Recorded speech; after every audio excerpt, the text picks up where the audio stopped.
ఇక చెంచలమ్మ ప్రేమగా అలా మాట్లాడుకుంటూ ఉంటారు భార్యాభర్తలు. ఈలోపే అత్తమ్మ అంటూ వచ్చింది. "రామ్మా రా, ఇక్కడ కూర్చో" అని చెప్పగానే, "పర్వాలేదు అత్తమ్మ, ఏంటమ్మా ఏం కావాలి" అని చెప్పేసి అనగానే, "అత్తమ్మ అక్షరాభ్యాసం అయితే అయిపోయింది.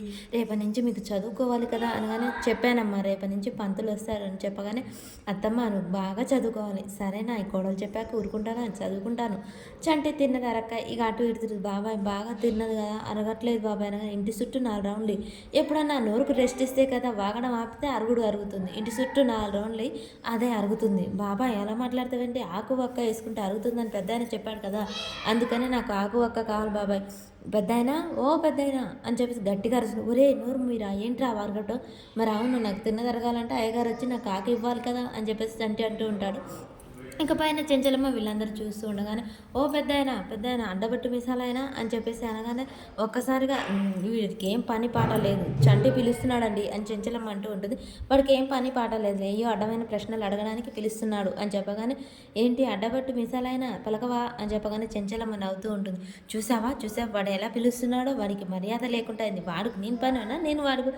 "చంటి తప్పేం లేదండి, ఫస్ట్ మంచిగానే పిలిచాడు, మీరు పలకకపోయేసరికి అలా అన్నాడు, తప్పే ఉందండి. మీరెంతో మందికి కాళ్ళు చేతులు ఇరిగిన వాళ్ళకి కట్లు కడతారు కదా, ఆకు ఒక్కే కదా, వెళ్ళి ఇవ్వండి" అని చెప్పేసి చెంచలమ్మ అంటూ ఉంటుంది. "ఏంటి నేను వెళ్ళి ఇవ్వాలా, తప్పే ఉందండి" అనగానే, "మావయ్య పర్వాలేదు నేను వెళ్తాలే, ఎందుకమ్మా నీకు ఆ పని, పర్వాలేదు మావయ్య నేను ఇస్తాను ఇవ్వు" అని చెప్పగానే, "సరే ఇక తీసుకెళ్ళి ఇవ్వు" అని చెప్పేసి అంటూ ఉంటాడు. ఇక చెంచలమ్మ వీళ్ళిద్దరూ అలా సంతోషంగా కబుర్లు చెప్పుకుంటూ ఉంటారు. సింధూర ఈలోపే కిందికి వస్తూ ఉంటుంది. చక్రం ఉండి, "అమ్మో అయ్యగారు వచ్చారంటే ఇప్పుడు తిట్లు పడతాయి, నేనుండను ఇక్కడ" అని చెప్పేసి చక్రం వెళ్ళిపోతాడు. ఇక చంటి అక్కడ తిరుగుతూ ఉండగానే సింధూర వస్తుంది. "అమ్మాయి గారు మీరు తెచ్చారేంటి, మీసాలాయన కదా నేను తెమ్మన్నది" అనగానే, "చంటి అలా పిలవద్దని చెప్పానా, అది కాదండి ఆ మీసాలాయన అదిగో మళ్ళీ, అది కాదమ్మాయి గారు, నాకు చిన్నప్పటి నుంచి అమ్మే ఉంది, నాన్న లేడు, నన్ను మీసాలాయన అంటే అయ్యగారు తిడతారు, అప్పుడు నాకు చాలా సంతోషంగా ఉంటుంది."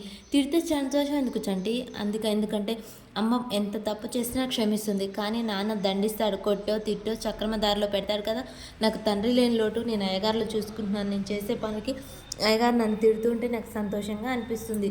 చంటి నీ మాటలు అర్థం అనిపించవు, కానీ చాలా లోతుగా అర్థమవుతాయి. ఏంటో అమ్మాయి గారు నాకు అవన్నీ తెలియవు, నా మనసుకి ఏది తెలిస్తే అది మాట్లాడతాను. సరే అమ్మాయి గారు నేను వెళ్తాను" అని చెప్పేసి ఆ అమ్మాయి గారు వెళ్తూ ఉంటుంది. చంటి ఉండి, "అమ్మాయి గారు ఆగండి, నాకు ఈ ఆకు ఒక్క ఎలా వేసుకోవాలో తెలియదు కదా" అనగానే, "సరే నేను వేసిస్తాను" అని చెప్పేసి సింధూర ఇంకా చిలక చుట్టి అయితే ఇస్తూ ఉంటుంది. "అమ్మాయి గారు ఇది వేసుకుంటే ఎర్రగా అవుతుందా?" అవుతుంది, వేసుకోవచ్చండి." "వేసుకోకపోతే అమ్మాయి గారు నాకు ఒక డౌట్, నీకు డౌట్ రాకపోతే సందేహపడాలి కానీ వస్తే ఎందుకు, ఏంటో అడుగు. చిన్నప్పటి నుంచి మనం ఆకు పచ్చగా ఉంటుంది, ఒక్క నల్లగా ఉంటుంది, ఇక సున్నం తెల్లగా ఉంటుంది, కానీ ఈ 3 కలిపితే ఎర్రగా ఎలా వస్తుంది? నాకైతే అస్సలు అర్థం కాదు. చిన్నప్పుడు మా టీచర్ని కూడా అడిగాను, కానీ మా ఊళ్ళో చెప్పలేదు.